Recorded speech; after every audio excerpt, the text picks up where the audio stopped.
Hello, Earth and Space Science students. These are the directions for the Kepler's Law project. So if you are looking for that, that should be on Google Classroom.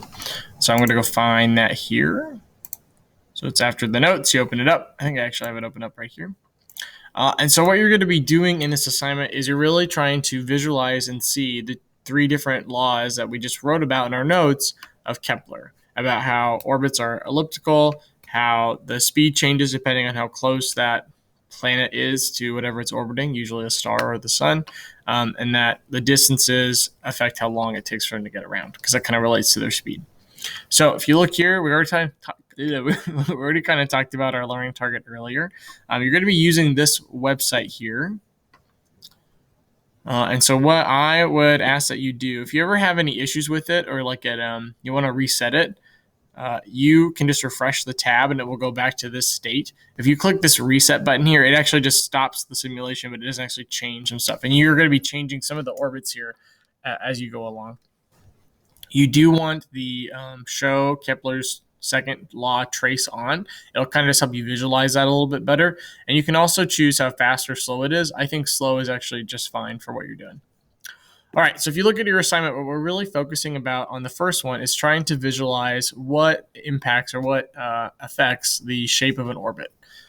So what you're going to do, you're going to write about what is the shape of that planet's orbit. You guys can hit play and or run, I should say, and kind of see what that default is right now, or write about the shape.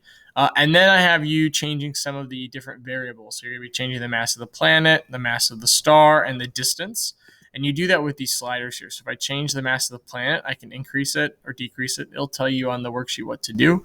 You can also change the mass of the star, increase or decrease. You'll write about how that impacts it, as well as the distance between the two objects. And you'll write about how those impact it here. And really, you're kind of seeing how they're related and some of the different things that happen as that planet is going around. But we're really just kind of focusing on what impacts the size of an orbit and what shape it is. At the very end, you're going to just Google, find a picture of an ellipsis. Like I said, it's basically an oval. And just explain how that's different from a circle. You can refer back to the notes that we took before if you are stuck. In this part two, we're really just looking at Kepler's second law, which I said also kind of relates to third law. So we really just focus on the second one. Like I said, refresh the tab to reset the simulation. So now that I've kind of messed it up, I'm just going to refresh it. It goes back to the very beginning. And you're just going to kind of write down your observations right now. So as I run it, you're going to be writing about, I think this is the second question, how the speed is when the planet is far away from the sun, and then how it changes as it gets closer to the sun. So the first question, what's the speed like when it's really close? What's it like when it's really far away? And then I want you to kind of make a claim with some evidence and reasoning to kind of sum up what you just saw in your observation. So you're writing about how those speed changes when it's close versus when it's far away. So you'll make your claim, that's kind of your statement. You'll use some evidence. This is kind of the observations, the things that you just saw. So you say, I saw in the simulation, da, da, da, da.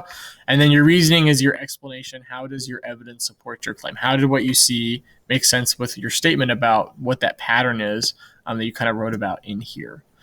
That is your assignment. Make sure you're turning that in on Google Classroom. And if you have any questions, make sure you're reaching out to your teacher. Have a great rest of your day. Bye.